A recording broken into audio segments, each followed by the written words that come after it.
again to share with you our subject about values instruction class. Okay, may I request everybody to please stand up with me. But before we continue on our studying our values instruction class, let's pray. Okay, let's pray. Close your eyes, bow down your head, and let's pray. Father God in heaven, we thank so much, Lord, for the life and strength that we have, and also Father God for the good day, good weather that you give it to us to went here in school and study God. Thank you so much, Father God, for everything. Father God, forgive us from all our sins and iniquities that we've done to you. Forgive us, Lord, and help us, Lord, to understand our lesson about in our graduation session class, Father God. Help the students, help your teacher, and your Holy Spirit upon us. We praise you and we give you glory. We give all this to you. We love you so much. In Jesus Christ we pray. Amen. Amen. Uh, Again, let's recite our values instruction definition of our values instruction class. The values. Okay, 1, 2, 3. Values is a standard of good and bad, right and wrong. Baliktad. Mali, mali, mali, mali, mali. Mali, mali. Okay. Values is a standard, right and wrong, good and okay. Thank you so much. You may be seated. Uh, last week or last our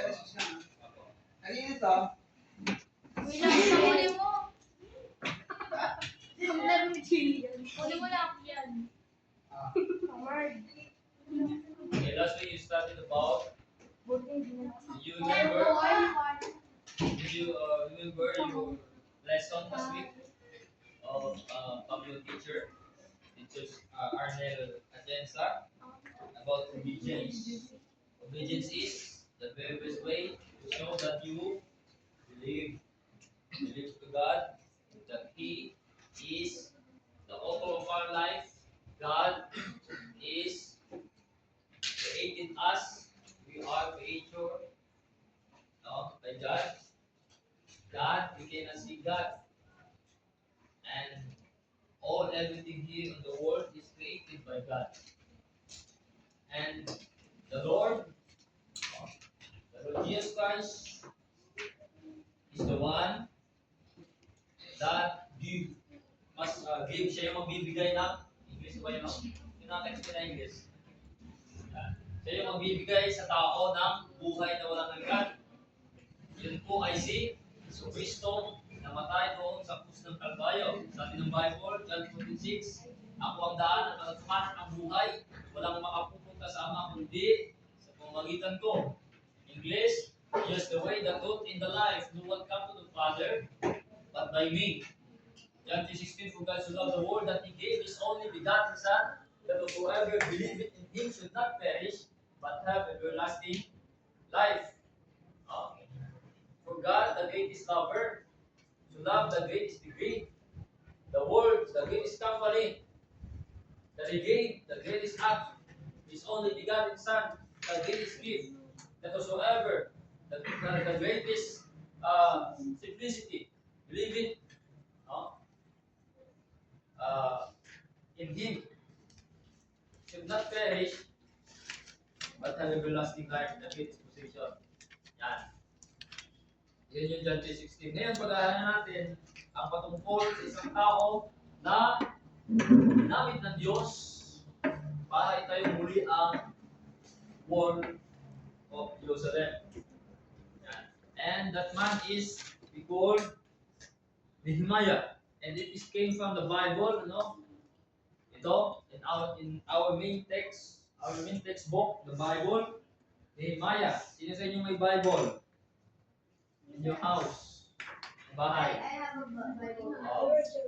The Bible with you, and you know that the Bible give us the understanding who is God, what is our life, the certainty of our life, and then the Bible is our guide, no, to have a right relationship to our Lord Jesus Christ. Only the Bible. Kaya this Bible I handle you is the greatest book that we must study and we must learn. No? Ito yung ating dapat pag-aralan. Number one, sa ating buhay bilang mga tao, makikilala natin ang Diyos na lumikha sa atin, makikilala natin kung ano ang tama at ang mabuti, ang mali. Yan. And values number 7 natin, ito, sa Tagalog. Ano ito sa Tagalog? Sa English, I will finish that I started. Tatapusin ko ang aking nasimulan. And that is our values number 7. Minsan ako sa kabila. Nasa ibang klase. But sila ay close dahil si Ma'am ay nasa, saan ba si Ma'am? Nasa kanina? Nasa ibang lugar. Yung silang teachers yata. Teachers class. Tatapusin ko ang aking nasimulan. I will, sa English? I will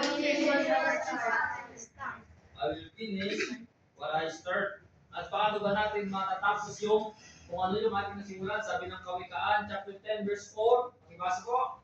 Ang kaalaman ay tiyak-tiyak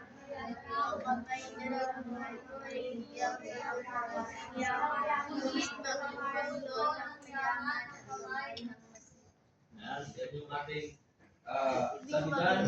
Ang kamay ng tamad ay tiyak na magdaraho. Sorry. Ngunit magbuburto ng yaman ang kamay ng masino. Hindi. Ito ay sa English, ang Nasasarado ako sa English ngayon. ang masipag. Ano sa English ang masipag? Ha? Hardworking. Ito yung D. Ang alam ko lang dati yung masipag, industrious. Yung mas may yung magandang salita doon, yung mas magandang award for masipag. Diligence. Diligence. Yun na ngayon. Diligence. Okay, pakasulat. Yung kaulugan definition of the English term for pagsisikap. O yung masikap na kamay, o yung masipag na kamay. Yan. Sa wika ng English, in English term, yan, Proverbs chapter 10 verse 4, lazy hands, okay, pakisabay sa akin. Lazy hands, make a man poor, but diligent hands bring wealth. Lazy hand, make a man poor, but lazy hand make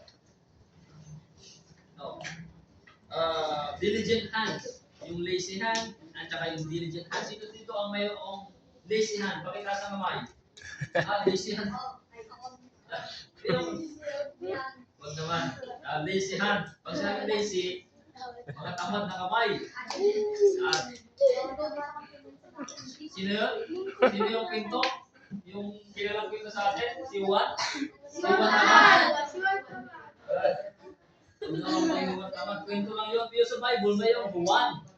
Hindi yung kinuha sa Bible na si Juan dito, masipag. Kasi siya ay mapagmahal.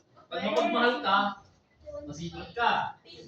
Sisipagan mo kasi mayroon kang inspirasyon.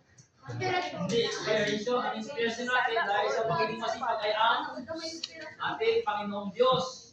Ang ating mga magulang. Diba? Ang ating pangarap. May pangarap tayo kaya tayo nagsisipag. Wala tayong pangarap, hindi tayo magsisipag lagi.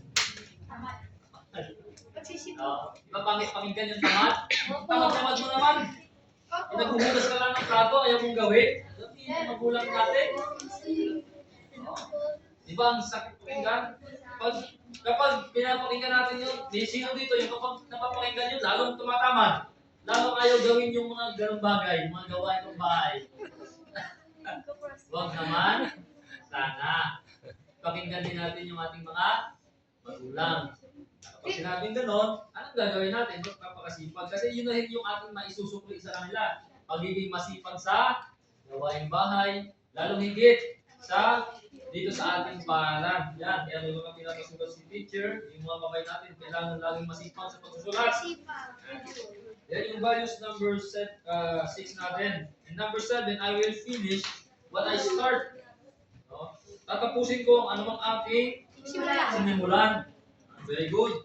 Tatapusin ko ang aking anumang nasimulan. Ano yung nakikita nyo sa picture? Ha?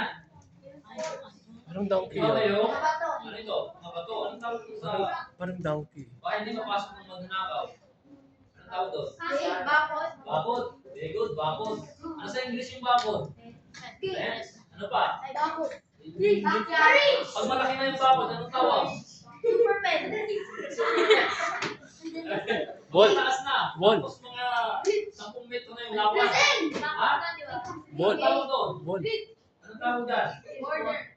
Border. Ano pa? Border. Ilang minute pang ginawa kanina? Pader.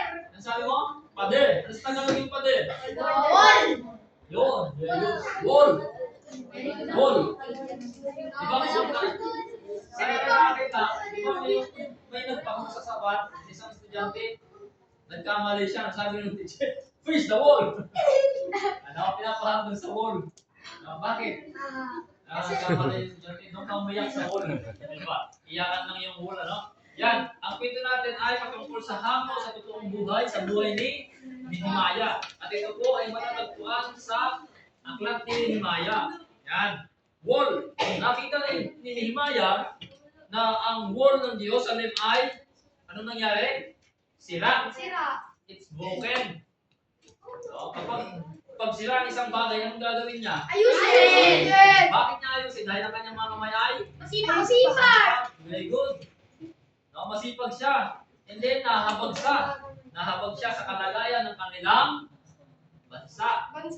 And then, kapag bagsak o sira yung wall ng kanilang bayan, ng kanilang bansa, anong mangyayari? Dahil nandiyan ang mga kaaway, sila ay sasakupin sila, madaling masakop, malusog.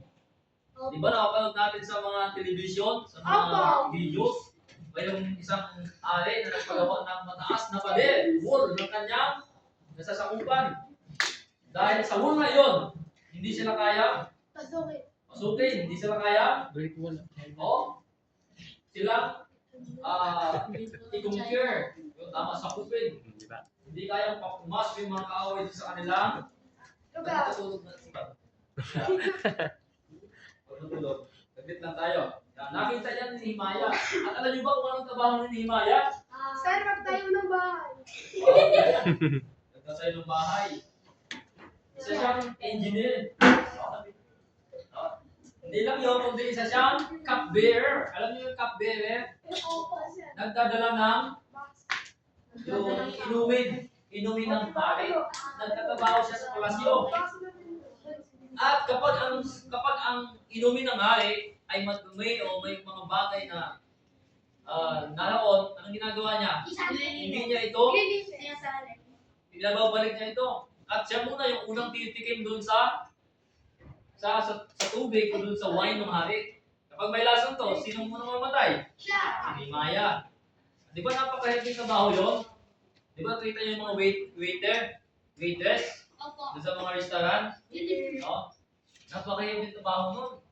Kailangan ikaw doon ay professional. Kasi kapag hindi ka professional, tatanggal ka sa trabaho. Yun yung trabaho ni Nehemiah. But he is faithfully in his work, and especially number 1, he is faithfully to his God. And who is his God? Jesus. The author of heaven and earth, our God Almighty. We have only one God. And ang Panginoong Diyos natin ito, mayroong tatlong persona, ang Ama, ang Anak, at ang Espiritu Santo. Ang Diyos ang tagapaglikha. Sa Old Testament, ang Diyos yung umiiral. Sa Bagong Testament, Yesu Cristo ay nagmisyon mula sa langit, bumaba dito sa lupa, nagkatawang tao.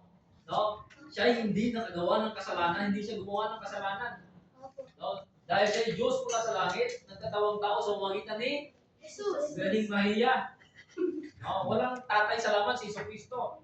Ang kasalanan nating lahat ay kailangan mabayaran sa umagitan din ng tao na magsasakripisyo saan? Para sa ating mga kasalanan, at yun ay si Jesus. So, Kristo, naging tao siya para bayaran ang ating mga kasalanan. Sabi ng Romans 6:23, Sapagkat ang kabayaran ng kasalanan ay kamatayan, ngunit ang kaloob ng Diyos ay buhay na walang hanggan sa pamamagitan ni Jesus. Tayong tao ay mamamatay lahat dahil tayo ay makasalanan at tayong lahat ay pupunta sa impyerno. Are you with me? Pupunta tayo lahat sa impyerno. Subalit dahil sa pagmamahal ng Diyos ama sa langit, ang ginawa niya, ibinigay niya, isinakripisyo niya ang kanyang kaisa-isahang anak si Jesucristo na matay dun sa krus ng Kalbaryo para tayo ay matubos sa ating mga kasalanan. Ngayon, kapag ang tao, sabi ng John 3:16, sino mong sumampalataya, pagsampalataya lamang kay Jesucristo ang pamamaraan ng daan papunta sa langit. Kapag tayo sumampalataya kay Jesucristo, hindi tayo mapupunta sa kanyon. Yerno. I am the way, the truth, and the life. No one comes to the Father but by me. Yan yung sabi ni Jesucristo. Kaya ako, si Kuya Arnel, kami, dahil sinanggap namin si Jesucristo, kami ay pupunta sa langit. Mamatay man kami dito sa lupa, kami may pag-asa na kami mabubuhay muli. Na kami may buhay na walang hanggan doon sa langit. Yun yung bayan natin. Kaya habang tayo narito pa sa lupang bago nito, gayahin natin si Nehemiah. Masipag yung kanyang mga kamay. Diba? Naging matalino siya sa kanyang pagkatabaho bilang cupbearer. No? Hindi lang yun. Siya ay nananalangin palagi. Prayer is we talking God. No? And God talking us with the Bible. Ang Diyos ay kumakausap sa atin sa magitan ng kanyang mga salita. At tayo ay nakikipag-usap sa Diyos sa paano paraan? Pagdadasal. Pananalangin. No, ang pananalangin sa Diyos na hindi natin nakikita. Ang pananampalataya sa Panginoon ay paniniwala sa mga bagay na hindi nakikita. At inaasahan natin ang mga bagay na darating. Hindi natin alam kung ano yung magiging kahapon natin, bukas natin, di ba? Hindi natin alam kung tayo ba yung magiging yung professional na teacher, professional na engineer, o magiging kung ano yung pangarap nyo, ambisyon. Subalit dahil sa ang Diyos ay nasa atin, dahil sa ang Diyos ay nangako sa atin, anuman yung pangarap natin, ito ay mangyayari yun yung pananampalataya. Ganun din ang pananampalataya kay Jesucristo. Kung tayo sumampalataya sa Kanya, bilang siya yung ating tagapagligtas at Panginoon ng ating buhay, tayo ay magkakaroon ng buhay na walang hanggan. Sino na sa iyo na nampalataya kay Jesucristo kasa kamay? At nakatitiyak na kapag siya ginawian ng buhay, hindi ngayon, o kaya makasama pa, ay pupunta sa langit. Nasa kamay. Tinanggap niyo na po ba si Jesucristo? Oo. Kailan niya siya tinanggap? December. Tinanggap na nila. Tinanggap nila. Praise the Lord for that. Amen? Ngayon, mayroon na tayo kaligtasan sa kapamakan. No? Masaya na tayo dahil tayo ay ligtas. Yun yung ginawa ni Nehemiah. Naligtas ang kanyang bayan dahil ano? Sinatayo niya yung wall of Jerusalem. No? Yung wall. Sinatayo niya yung wall sa bansang Israel. Hindi sila nasakop ng kaaway. No, ang kaaway doon lang sa labas. Yan. Ganun yung kanyang ginawa. Naging masipag siya sa kanyang trabaho, maging yung pagmamalasakit niya sa kanyang mga bayan na mapapahamak ay kanyang ginawa. Yan. Ito yung ating values number 8. Ano yung ngayon? Yung values number 8 natin? I will finish. And I start. Tatapusin ko ang sinimulan ko. Sino yung nagtitig notes? Nagtitig notes ba? Yan yung ating values number. And ang ating verse, matatagpuan ito sa aklat ng 2 Corinthians chapter 8 verse 11. Sabi ni Apostol Pablo ganito, now finish the work so that your eager willingness to do it may be matched your completion of it according to your means. Sa Tagalog, kaya't ituloy na ninyo ito. Ang sigasig na pinakita ninyo sa simula ay panatilihin ninyo hanggang matapos, magbigay kayo ayon sa inyong makakaya. Kung ano yung nasimulan ninyo, tapusin ninyo. Tapusin natin. Di po ba? Anong grade nyo na? Wow. Diba? Lapit na tayo mag-grade. Nasa kalagitnaan na. Mali pala ako. Kaya tapusin na natin yung ating nasimulan. Sorry. At yun ay matatapos. Kaninong tulong lang? Sa tulong ng? Mali pala ako. Okay, may natutunan ba kayo? Grade Okay, ano 5. yung ating, Mali ako. ano yung tema sa umaga Mali. nito? Ano yung tema natin? I will? I will finish what I start. I will finish what I start. Tagalog? Oo. Okay, pakipasa mo din. I will finish what I start. Sino yung ating Bible character? Natin Jeremiah. kailangan? Si? Si? Jeremiah. Ano ba yung ginawa ni Jeremiah? Umano pa din. Gumawa ng ang wall. Para sila ay magproteksyonan mula sa Laban. mga kaaway. At ano yung ginagawa niya para siya magtagumpay? Oo Siya ay nga. laging Ikaw lang. nananalangin. Laging mag-usap sa Diyos. At higit sa lahat ay mahal niya yung kanyang kapwa ang kanyang bayan. Yun. Praise the Lord for that. Tayo lahat ay tumayo na and let's pray. Dalangin tayo. Pray tayo. Let's close your eyes. Close your eyes, open your hand. Pray, Father God in heaven, we thank you so much again for what we learned, we studied about the life of Nehemiah. Lord, thank you so much for giving us the freedom to study your word and to pray for you and to worship you, God. Thank you so much for these children, for your sons and daughters here to hear and listen to your word. That God continue to bless us, give us the diligence and a diligent heart, believing heart, that always, O God, believe on you and do what is right. Thank you, Father. We give you all the glory and honor. We trust you everything. Bless our families, bless our school, bless our teachers, bless this day. Father God, in Jesus Christ's name we pray. Amen. Amen. Thank you so much. God bless you all.